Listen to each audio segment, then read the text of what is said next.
All I'm saying.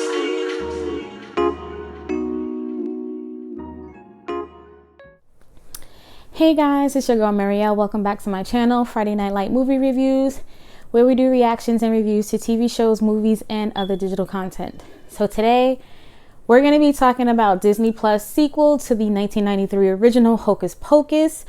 We're going to talk about the things we like, what we didn't like, and would I find it family movie night worthy, and where it falls in our stars category. But before we do any of that, you know what I'm going to say. Go ahead and hit that like and subscribe button.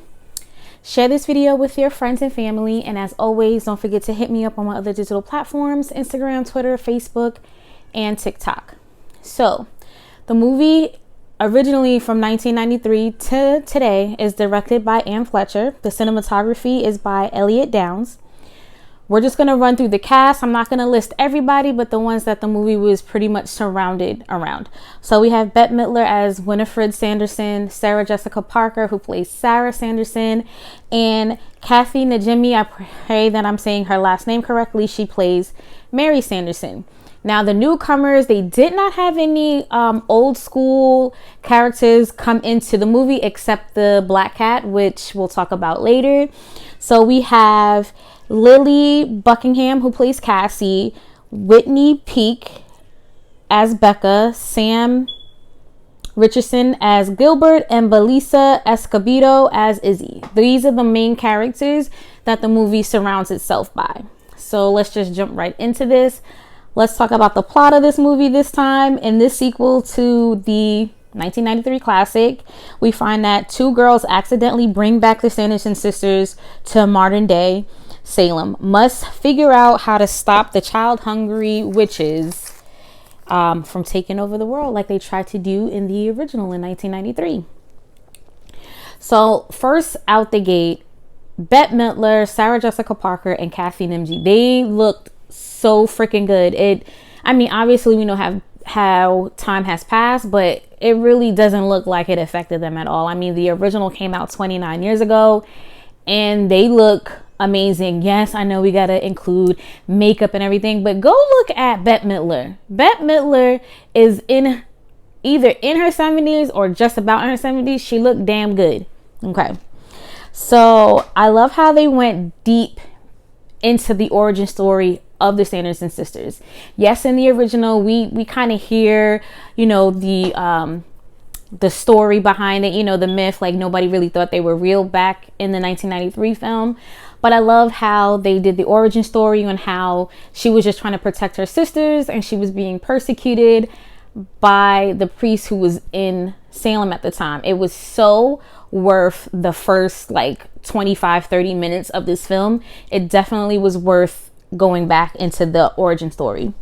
I will say I wasn't afraid that this was going to be bad, and my feelings were correct. It was great. They did this sequel perfectly. I have no qualms about that.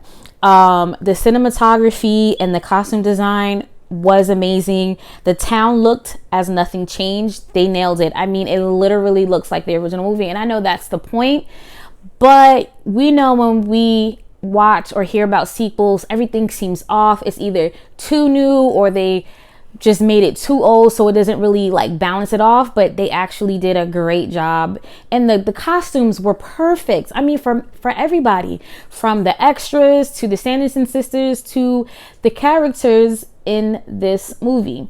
So this is just a side note. Was it just me, or did the character Becca and Izzy, didn't they look kind of like young America Ferrera and Yara Shahidi? That's just me. That's a sign of, don't pay attention to it. So the introduction to the new characters, which is Izzy, Becca, and Cassie. Through the movie, we see that their friendship was strained, mostly by boys and by age. I mean, they're about 15, 16 years old. This is when they start going, boy crazy or whatever. And I just like how they introduced them. They, just like the Sanderson sisters back in when the origin story in Salem, They came together every year for Halloween for their birthday, and they kind of like do this sisterhood kind of thing. I mean, I wouldn't say it was like Conjuring, anything like that, but just three kids growing up together, just obsessed and fascinated with the old stories of the Sanderson sisters. I thought it was very well executed. I think each character played in this movie was perfectly picked. They all played their characters very well. There wasn't over the top to try to make it seem like the old characters in the original. It gave them their own story and their own background, and I thought that was really great that they did that. And that's a huge positive for me, because most of the time when we do kind of see sequels, the new characters are written so either corny or just over the top, and it wasn't like that with these characters. I mean, really, I would say the driving plot of this movie was more so trying to get the three girls back together, because they kind of separated because Cassie just got into a boyfriend and she always wanted him around, and they just wasn't feeling that. And I will say that the boyfriend, Mike, he was kind of like the protagonist of this movie, but also a big scaredy cat. And, you know, once you guys watch it, you'll see what I'm talking about. I love the interaction with Gilbert and Butch, because we saw him in the original. Sorry guys that my camera's moving. Don't mind it. So Gilbert was so funny. I love the chattiness between him and Butch. It wasn't over the top. It was just the right amount of comedy without it being corny. And that's saying a lot, because it is a kids movie, and sometimes I feel like we kind of stretch it to make it haha funny for not only the kids but the adults. It was right. It was just right.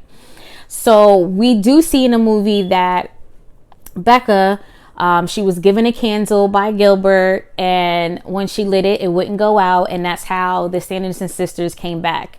The moral of this movie, way better than the first one, I think. I mean, we learned that, you know, because we want to be something and we kind of forget about our friends and our sisters just when certain power comes in, you know, comes into our hand, or popularity or whatever it is. And we find out that Becca is a witch, which is how, you know, she defeats the Sanderson sisters. I'm not going to give you the end, because again, I say it all the time, and certain movies, especially like this and such as a cult classic, I don't want to give away the ending, because I think that would just be no point of you guys giving it a watch. But the moral clause in this movie was great. It definitely made the Sanderson sisters kind of like look inward, especially Winifred. So I know I talked about a whole lot of positives. I really don't have a negative about this movie. I think the sequel was so freaking dope. Like, they did the singing, they did the kind of like the thriller dance scene like they did in the first one, where, you know, they get everybody in the town to kind of be these zombies to, you know, get them to do their bidding. Overall, this movie was great. I'm giving Hocus Pocus 2 5 stars. I know I haven't given out 5 stars in a while, but this definitely deserves it. This is definitely worth a family movie night. And even if you were like me, mad young in 93, and you getting to see this all over again, it's going to bring out the kid in you. And it'll be a nice little thing for you and your kids to watch together and just talk about what it was in the original and what they get to compare it to in this sequel. So thank you guys, as always, for staying with me.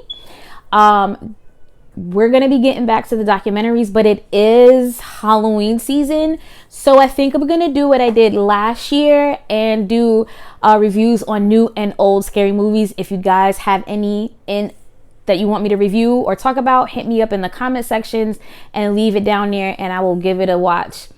As always, don't forget to hit that like and subscribe button. Hit that notification bell so you know when a new video is up. And as always, be safe, be courageous, and I'll see you guys in the next one. Bye. All I'm saying